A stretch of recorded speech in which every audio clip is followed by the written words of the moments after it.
Welcome back to the Broad Street Benchwarmers podcast. My name is Adam Den. Ethan Leviditis here with me, and we are here on NBA opening night. As we talked about, go listen to our NBA preview podcast if you have not yet. Just dove deep into our playoff rankings, awards picks, all the good stuff. Mm-hmm. So, but we're here to talk about, of course, the Philadelphia Eagles.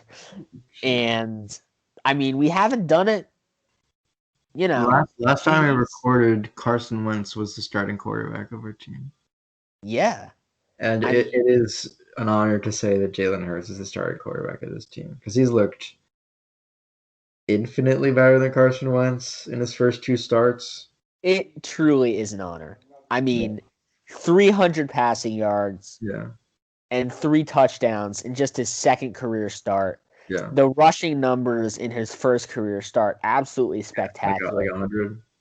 Yeah, I think 120 and a touchdown, right? Yeah. You got to remember that Saints defense is statistically, I think, the best in the league. They were, until Jalen Hurts. Until they ran into Jalen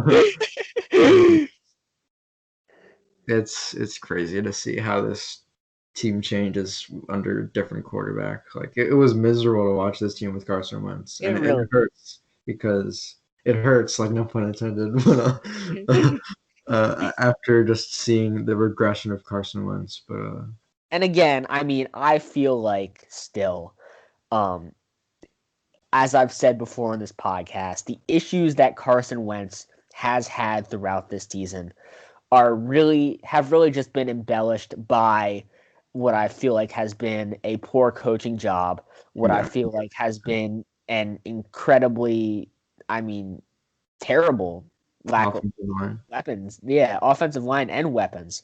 Yeah. I mean, throughout multiple games, it was, Travis Fulgham, who's now disappeared. Yeah. Throughout, Alshon is now getting, substantial targets. He's trying now. Jalen Reagor looks completely lost. We can get into that later. Yeah. On some plays. So, but at the same time, when you have a guy like Jalen Hurts, who is able to maneuver the pocket as he has been able to, who has the poise and confidence that seems like Carson Wentz had lost, that's obviously your best option. Yep. And there's nothing you can really say against it. You can feel bad. I feel bad. Yeah, I feel bad for Carson, but it doesn't mean we're not gonna pity party our way into starting what is the most sacked quarterback and the quarterback with, I think, the most turnovers, and who has went from an MVP to not an MVP at all. And there can be books upon books to be written about the regression of Carson Wentz. Yeah. As I'm sure there will be, if his career continues down this path. And it feels bad. And there's no way you can really get out of it. We've talked about this personally. That contract, if you trade it within the next year, there's an additional $21 million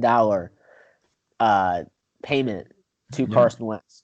And so he's here for another year unless he chooses to renegotiate his contract and really wants out that bad. Yeah. The only way we can not have a nightmare through this is if, God forbid, one of our linemen retires. Peters probably will, but if Kelsey probably will too, maybe. But after all we've put Kelsey through this year, I would not be surprised. Yeah, he deserves better. Yeah. Our cap situation is rough. Fletcher Cox, he's improved a lot this season. He's shown to be not. He's still overrated. He's still not worth that contract at all. Yeah, but he is making plays in games that sort of matter, even though it's a lost season. So I don't know. It's been a good stretch for Fletch. Yeah, overall, he is not worth $27 million. Yeah. I think he is a top 20 or top 15 defensive lineman in this league. Sure. And Brandon Graham obviously has been great. Brandon Graham has been fantastic. I think it's just overall, I mean, the money invested inside of this D line. I mean, it's great. It's a great D line, and that's how you won. Yeah. But when you have guys like Javon Hargrave and you have guys like Malik Jackson who are getting paid this amount of money and maybe have not made like the humongous amount of impact, and you look at your wide receiver weapons, you look at the left tackle position and the way 39-year-old Jason Peters is starting. You look at the cornerback position and the way Avonte Maddox, who is now out for the season, which really sucks. But I mean, the left side, outside of Darius Slay, that has been completely roasted by pretty much any passable quarterback. Yeah. It's tough. It really is. Probably the worst linebacking core in the league. Yeah, honestly. And I know Jim Schwartz does not value that position, but I mean, it's still pathetic. It is. What T.J. Edwards, Davion Taylor, and Alex Singleton being your best linebackers. Like and they would be the run, but in coverage, all three of these linebackers have been horrible. Terrible, completely awful. Yeah. Like every tight end has feasted against Destroyed us. Exactly. I have gotten to the point where literally in fantasy football, all I do is check which tight end is playing us, and I pick them up. So I want to lose out, but I know all these Eagles fans are like, yeah, we can finally win some games because we have Jalen Hurts, but like, I would much rather have Jamar Chase than like Rondell Moore or, I mean, Devontae Smith's a good player, obviously. Yeah, but think about the dignity, though. I mean, the fact is, this still feels like a fractured locker room, whether we like it or not. And that's what happens when you have a quote-unquote franchise quarterback like Carson Wentz, who suddenly has this regression, and now this rookie guy is coming in. You probably have the younger guys on his side. You probably have the guys who were there during the Super Bowl run, even though there are not quite as many of them left on Carson's side. Mm-hmm. And, it's tough. But, winning these last two games, making a run at the playoffs, which, I mean, I don't know about the football team this week. They play Carolina. Like, I mean, if McCaffrey's back, I think he is. Yeah, there's a chance. Yeah, totally. Dallas is trying now, which is weird. Yeah. New York has fallen off a little bit. I mean, if we win the next two games and Washington loses the next two games, realistically, we are in the playoffs. As crazy as that sounds. So sad. It is sad, but it's the reality. Yeah. I don't want to win these games because I don't want to lose in the wild card again, to be completely honest. Yeah, I agree. And I want this to really send a message to Jeff Wheeler to be like, you don't really need Doug Peterson just because you won a Super Bowl. You don't need Carson Wentz because he led you to what was like a 10-2 record. You don't need Zach Ertz. You don't need to pay Zach Ertz like $10 million because he is not worth that anymore. Well, look, I think this should be a message, though I know it's not going to be taken this way due to all the rumors and reports out of the Philadelphia news media. This should be a message to him about Howie Roseman. Yeah. It really should be.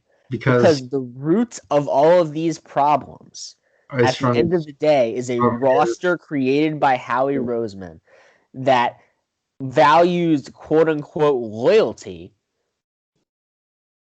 over success. Yeah, it's like a very mediocre mafia, to be honest. That is that what we're gonna call it? Yeah, the mediocre. I think that's what the mediocre mafia. I think that's the new name. And there's a lot of like stuff that we can't get rid of. We can't get rid of Brandon Graham or Jason Kelsey or Zach Ertz or Fletcher Cox because they've been part of the team. That they're Philadelphia Eagles. Yeah. But like this is a business at the end of the day. Yeah. But in 2 years down the road, that money can absolutely like cripple us. Exactly. And Harry Roseman's drafting has crippled us for the past like. We could have had Justin Jefferson and DK Metcalf as our receivers.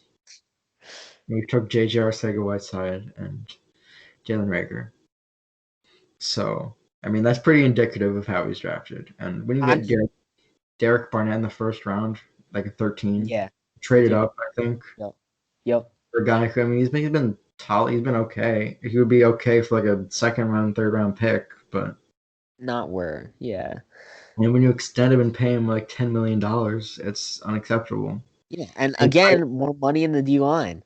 And he tries to justify it by moving around some money, but at the end of the day, it's still a nightmare cap scenario because Alshon's being paid like an all-pro, and he's not at all.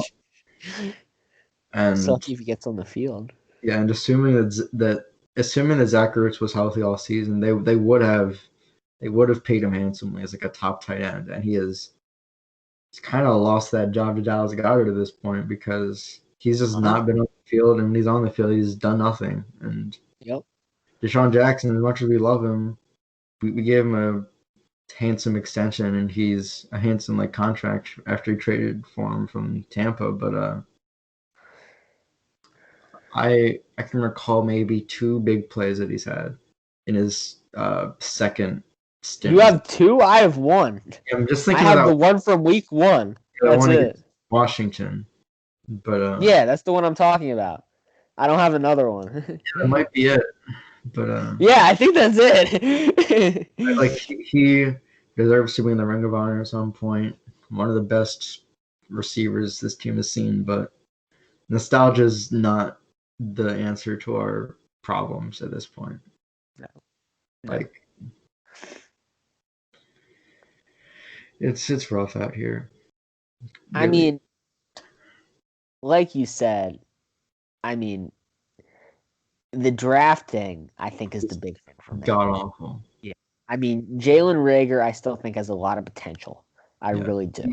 He has good Green Bay. He did. Yeah, he is graded as one of the top rookie receivers in football, and I will say that. I think he does have pretty good chemistry with Jalen Hurts so far. But we needed somebody who was going to make an instant impact. And Justin Jefferson is a Pro Bowler right now. Yeah, he's a Pro Bowler as a rookie, and he's the first to do that since I think it's either Odell or Amari Cooper. Yeah. And rookie Odell and rookie Amari were monsters. Right. Exactly. Justin Jefferson got in the Pro Bowl over like Calvin Ridley. That's insane. Terry McLaurin. Yeah. So, I mean, there's that. I mean, to get into Doug, as you mentioned it earlier, I think, he is his job is a product of Frank Reich. Play call. Yeah. His job should be on the line. I agree. Yeah. But there has been improved play calling over the past couple of weeks. I will say that. I don't know what it is with him calling plays for Carson, because this is the exact game plan that we envisioned. Getting the ball to Miles Sanders, running these little trick plays and these gadget plays and these screen plays just to get the ball out of the quarterback's hands quickly. And then, take shots when you have to. I mean, these explosive plays. I mean, the read options, the rollouts, the play actions, kind of what I call the Dak Prescott rookie playbook. Yeah, I mean, that would work with Jalen Hurts. Yeah, it works perfect with Jalen Hurts, and it would work perfect with Carson Wentz. Yeah. I mean, not perfect, but decent enough. Yeah. So, I mean, that is the thing that throws me off. But I mean, with the production Jalen Hurts has had and the way he's played, I mean, there is no. Mm-hmm. I mean, definitely not this year. I know Doug has his press conferences. Who's gonna start? We don't have a starter this week. Yeah. Like, come on. But I mean, I think if he finishes the season the way he has, there's no reason why he should not be the starter next year. Yeah. I truly believe that. And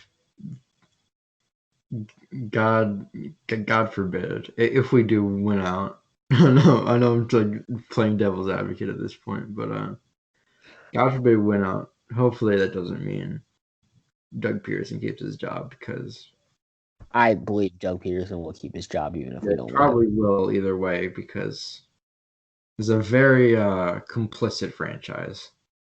Very complicit. Yep. So, I mean, unless there's a very good coach gets fired just because they lose in the playoffs, like a Doc Rivers for the Sixers, I don't see much happening at all. I mean, I've been throwing the Eric Bieniemy thing out for Yeah. a long time. I think he's fantastic, but another Kansas City guy, Yeah. like that's Coordinator. rough for us. Yeah, and I don't know that he'd take this job over, say, Like a young team. yeah. I mean, I think he'd take it over like the Jets, but I'm trying to think coaching job openings. Houston. I take the Chargers over us. Houston. Yeah. Let's think.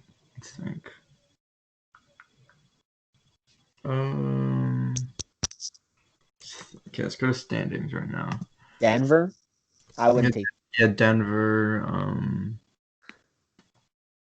Maybe if I think Mike Zimmer was thinking Gets Trevor. Jacksonville. Yeah, maybe Jacksonville, maybe Minnesota. Yeah. Maybe, I'm not sure. I mean, Chicago. Yeah. Yeah, I mean, I wouldn't. It would be a nightmare to coach the Eagles if I was going to be honest, because it is a lot to handle. Yeah. And I mean, all power to Doug Peterson for just saying words and not like coming off as like him losing his mind, because I mean he probably is with how this is going. He's always like, and I think that's this wasn't what we were planning for. We weren't planning to be 4-9-1. Like obviously, like I don't think anybody plans to be 4-9-1, but at the same time, I mean, I think there has to be worry in Jeffrey Lurie's eyes if this complacency behind the scenes, I mean, that he's showing us is the same behind the scenes. And, could be why his job was on the hot seat. I know he still has confidence in Howie Roseman. That is part of why this is so disturbing, is, after all these years and all these horrible drafts, that he could still do that. But, yeah. Well, our last 2 games are against Dallas and the football team, so do we want to predict them right now? I mean, we'll probably be back next week, but do you want to give Dallas predictions? I mean, if our secondary is as depleted as it's been, we definitely could lose. Because Amari do this. It hurts. It really does. But if Jalen Hurts against that defense, I think it would be a very even game. Because it is 2 incompetent secondaries against each other. The only difference is that Dallas receiving core is miles better than ours. Like, is that Hurts is miles better than Andy Dalton? That's the difference.